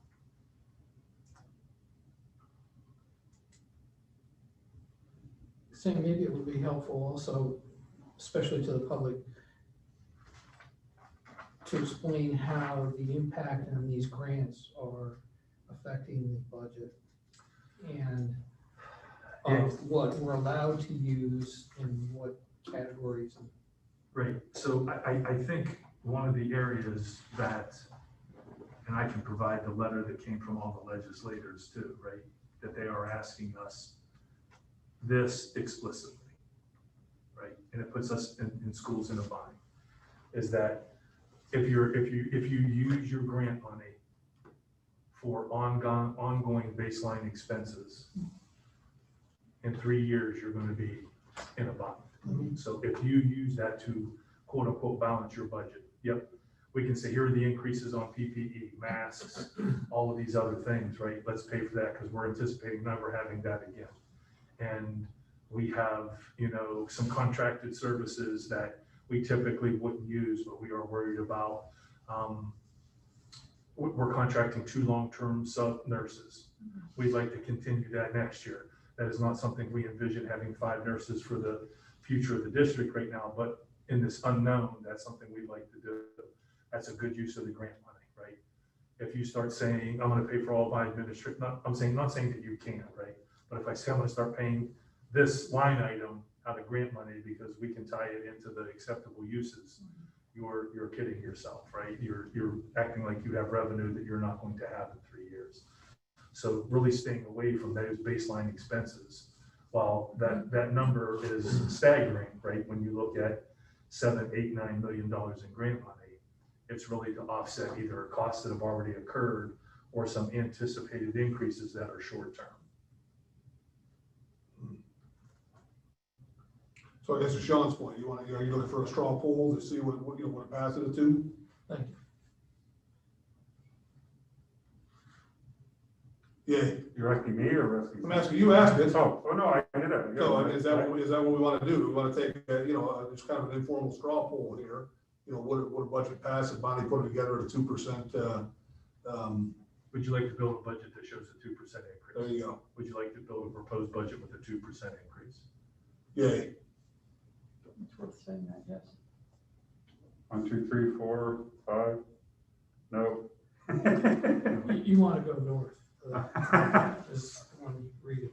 Yeah, no, I was gonna say, Stephen, Chad's already said no unless he says otherwise.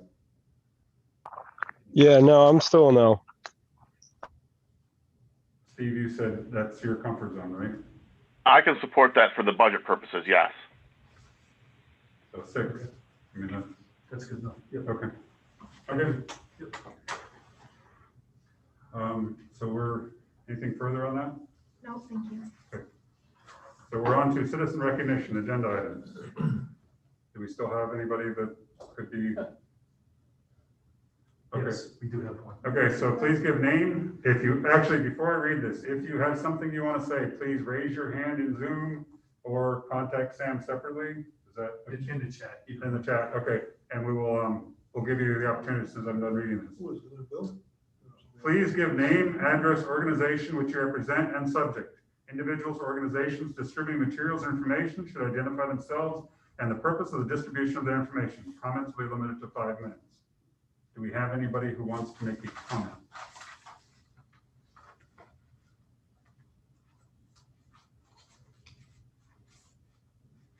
Is that your comment or is that somebody That's somebody else's, yeah. Okay.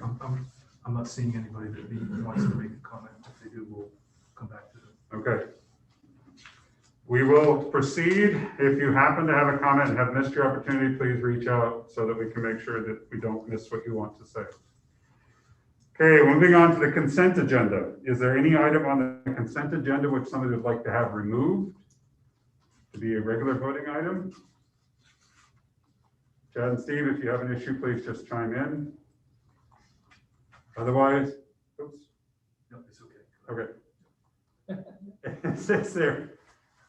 Does anybody have any objections to the consent agenda? Because if I do not hear an objection, it will be considered unanimous consent and will be approved.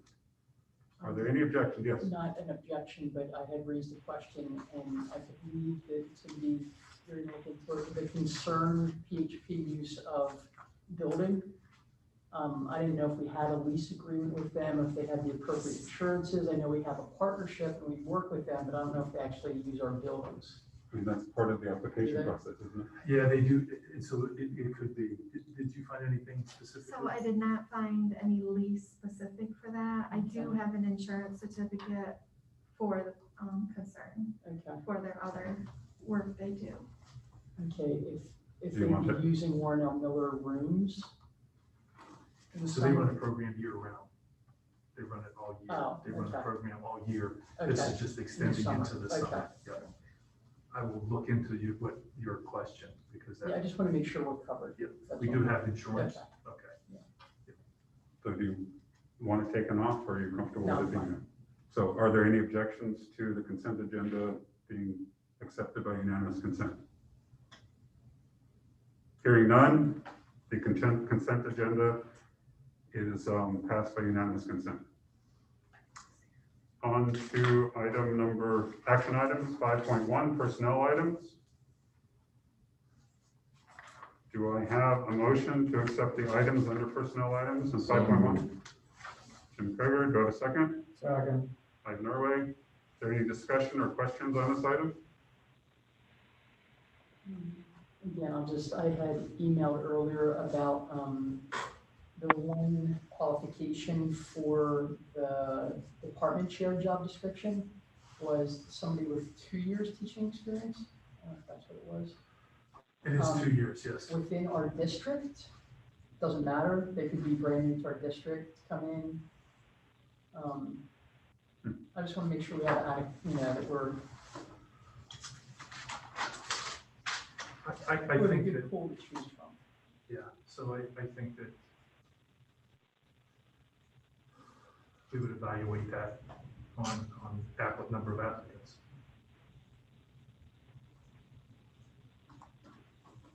So I guess the point is either the administration has leeway, or you're concerned being, are you concerned about the language and not being specific? Are you just raising the issue, or do you? I'm just raising it. I just want to make sure that we're good. If everyone who applies has been here 2 years, that's it. We're good with that. Or hasn't been here 2 years. Maybe they've been here a month, but they've taught somewhere. Okay. And they might not get tenured here, but they could still hold this position. Correct. Okay.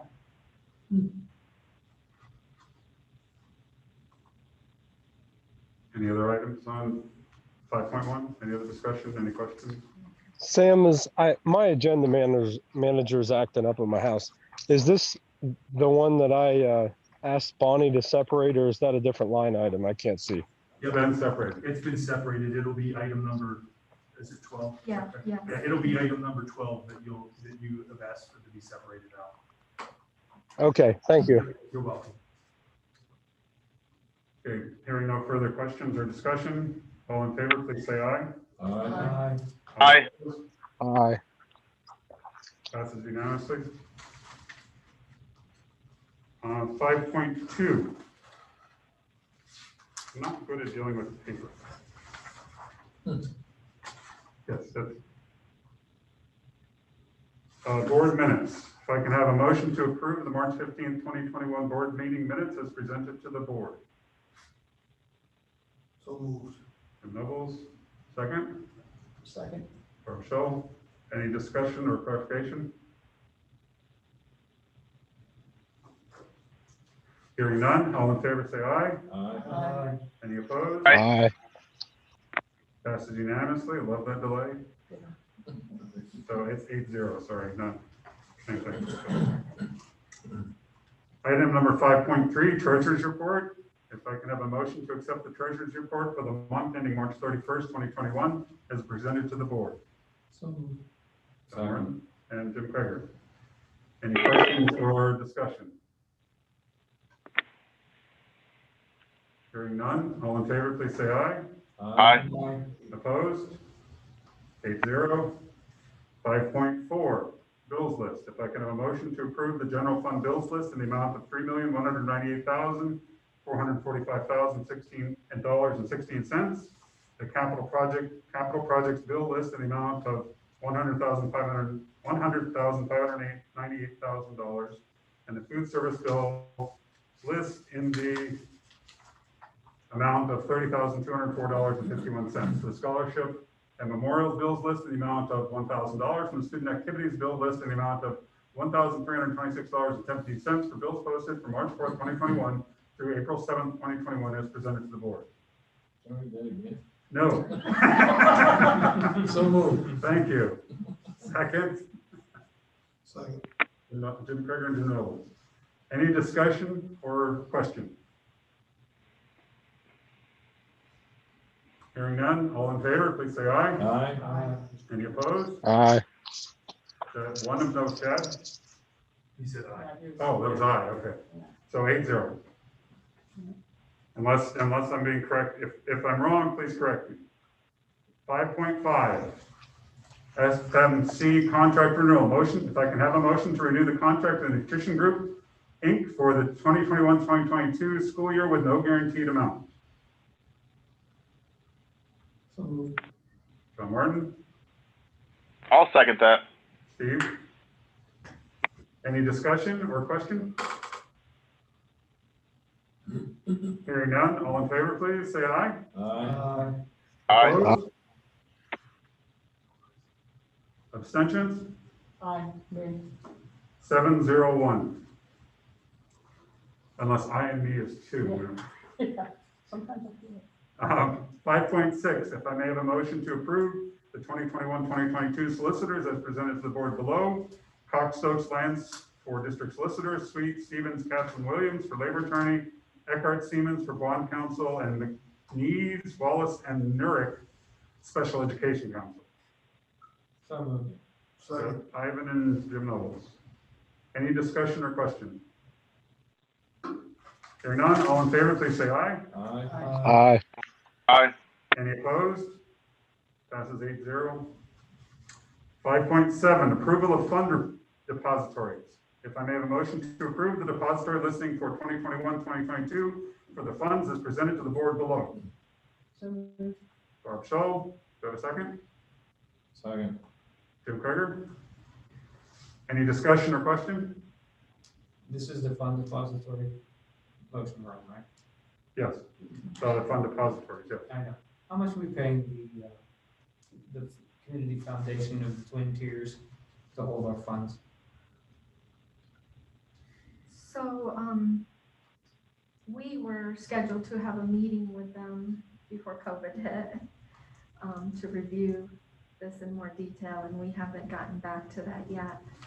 But there are charges to us, in those funds.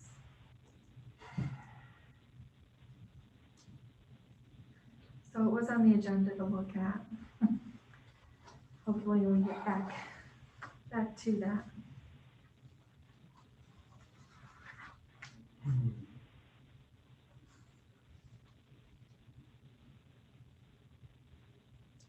I would like to make a motion to remove them from this list until you have such time you can discuss it with them. I'm real concerned about not having a solid contract with them. So we have a motion to amend to strike Community Foundation of Twin Tiers from the approval list. Do I have a second to that? I'll second it, and then we can discuss it. Yep.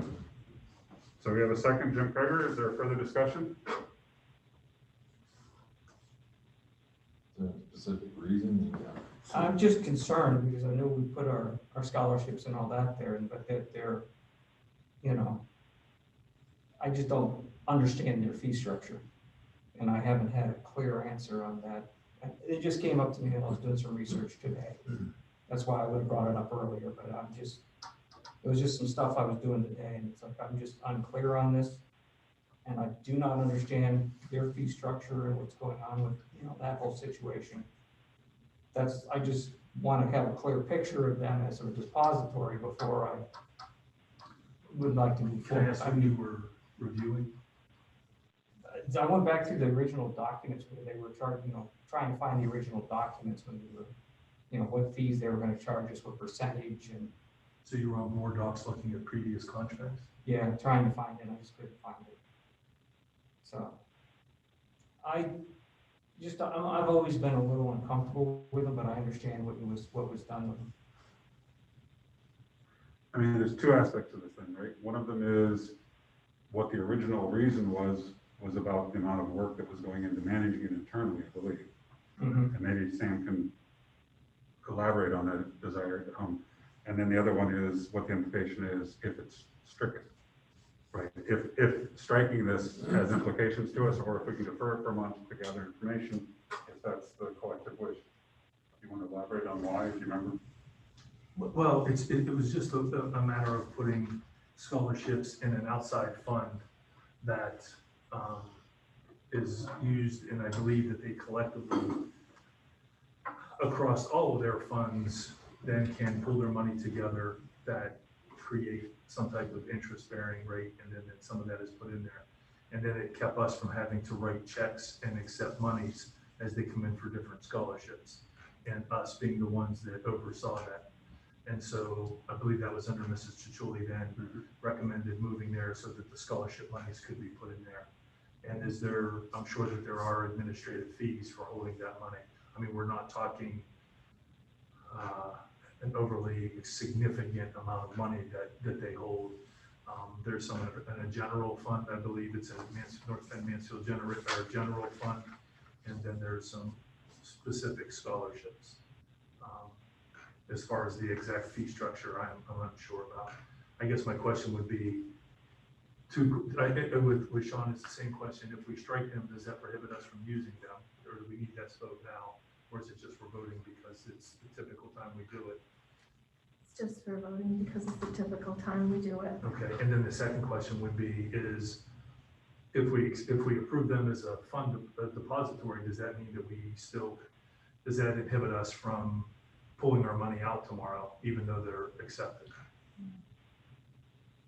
So I don't believe it would limit us to pull our money out at any time, but So I believe by accepting it allows us some time to dig into it and have those conversations. Yeah, I don't think but by approving them as a depository does not mean that we have to use them.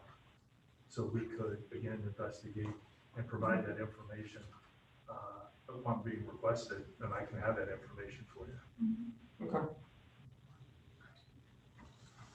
Any further discussion on the amendment? No, just to note, because it says for the 21. Want to state, to truly do like restricted scholarship memorials takes a lot of manpower. So I don't care if we use these guys or somebody else, but I don't think internally we have the resources to truly be managing restricted scholarships and memorials, just as an FY, in my opinion. So if there's somebody else can do it, great, but I don't see us wanting to bring that service back in-house.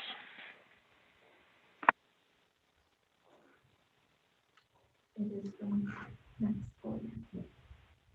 Okay. I agree on this. So what's the motion? Well, the first thing we're doing is the amendment, but I think that the clarification we just had was that Barb pointed out that this is to approve them as depositories for 2021 to 2022. So it's not like any change we make today is going to impact I mean, stating your account. we could approve these now and next month disapprove them, and it wouldn't affect anything. Because the 21-22 school year has not begun yet. Okay, so the amendment right now is whether or not to strike Community Foundation of the Twin Tiers from this motion. All in favor, please say aye. Aye. All opposed? Hey, Nay. So it's 1-7, it fails. So the amendment failed, so we're back to the original motion. Any further discussion on the original motion? Okay, all in favor of the original motion, please say aye. Aye. Any Aye. opposed? Opposed? 7-1, passes.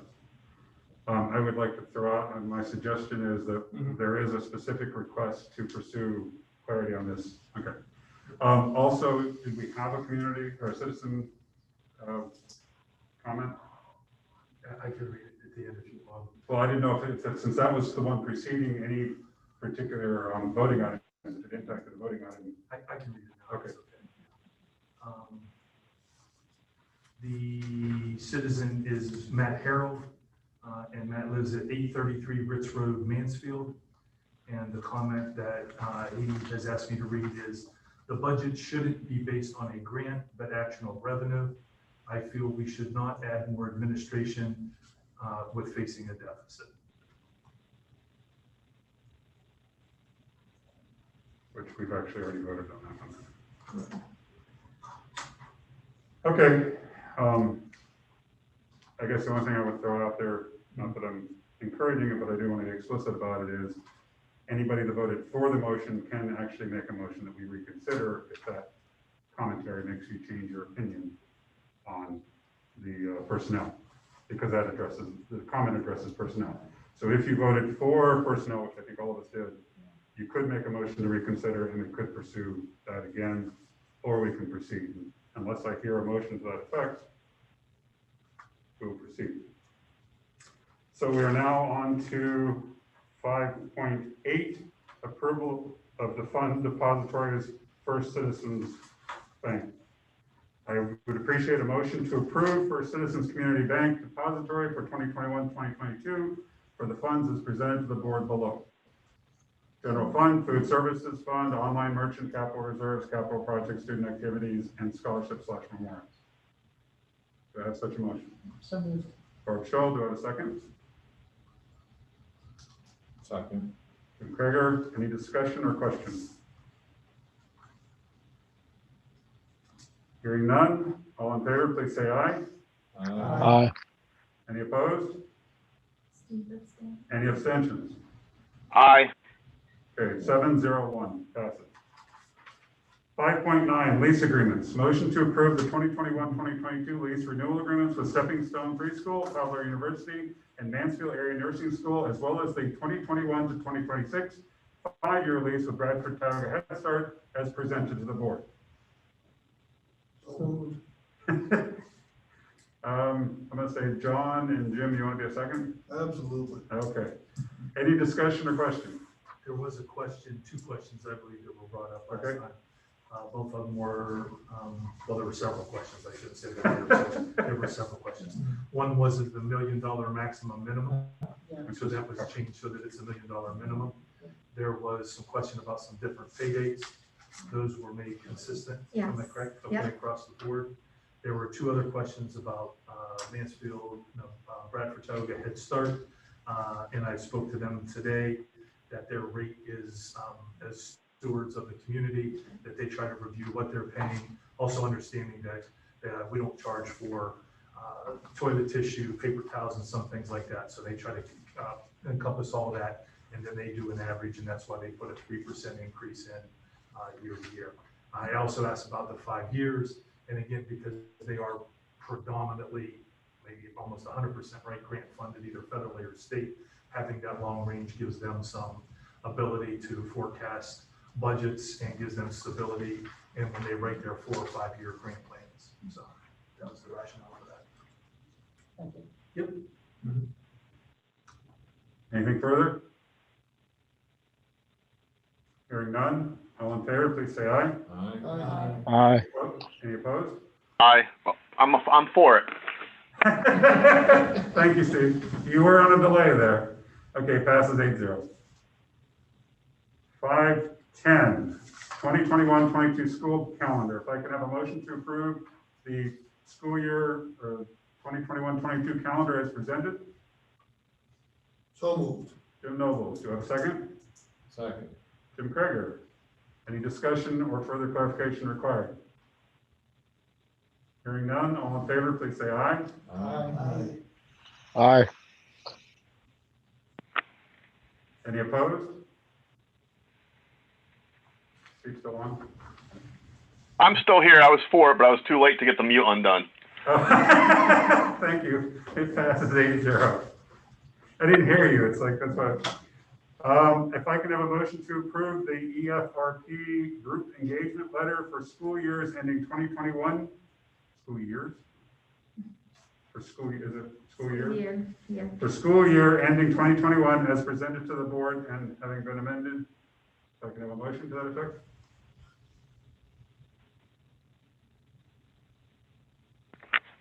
So moved. Barb Scholl, do I have a second? I'll second. Steve? Any discussion or clarification needed? Hearing none, all in favor, please say aye. Aye. Aye. Any opposed? Passes 8-0. Now, Number 512, I have to find, is it up? Thank you.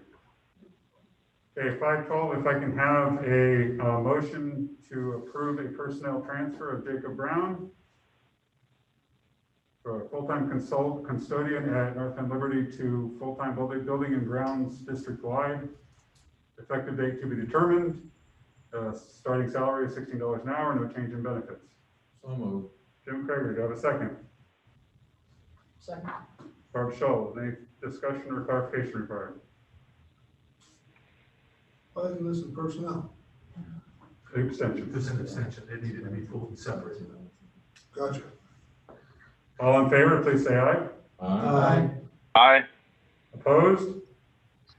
Abstaining? Aye. 701 passes. Okay, then we go to policy review. There is no policy review tonight. Board recognitions, and this is open for any board member who wants to recognize any positive in the district.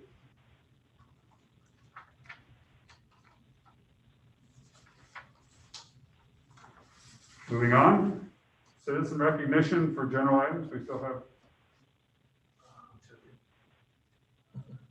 Just Mr. okay, then I will proceed. Unless he yells and screams and raises his hand. He's good. Board announcements. Next board work sessions, Monday, May 3rd, 2021, Monday, June 7th, 2021. Next board meetings, Monday, May 10th, 2021, Monday, June 14th, 2021. Committee meetings, negotiation committee meeting will be held on Thursday, April 15th, starting at 5 p.m. Thursday, April 22nd, starting at 5 p.m. And executive session, there'll be an executive session directly following meeting for personnel and legal. I will concede, is there a motion to adjourn? So moved. Is there a second? Second. I'll give it to Chad. Okay. Thank you. That, agrees with the motion, just log out, stand up, whatever, and we're done. Thank you. Meeting adjourned. We're done? Yep. Should I Except we have stay logged executive. into Zoom for the executive? I don't think that you need to, you can. Sean, can I call your cell for Sure. executive? Oh, no, can you call Sam's, because my battery's getting really close to running out. I see you used all those minutes yesterday. I just didn't plug it in, it goes like 5 or 6 days. 1984, I'm out of minutes. Sam, who would you like me to call? That's what I was going to say, we have Chad too. Yeah, how Oh, about if yeah. I call both of you and I'll do a conference call with both of you? Awesome. Technology is finest. There you have it. Sam, you have to call me at work right now. You're aware. I'd say, guys, like 5